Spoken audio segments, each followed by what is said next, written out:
Service in Chicago has issued a severe thunderstorm warning for Cook County in 99.5. northeastern Illinois, southeastern Cook County in northeastern Illinois, until 4:45 p.m.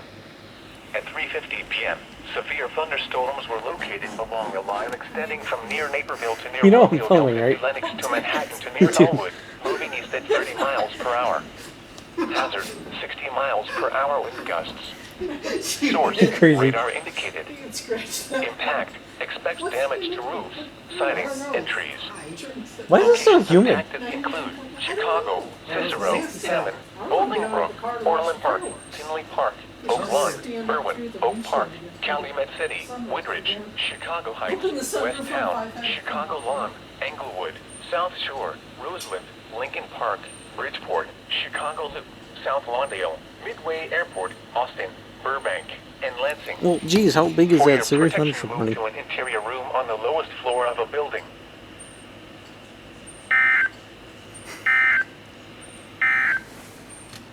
This is Noaa Weather Radio KXI 41 Chris.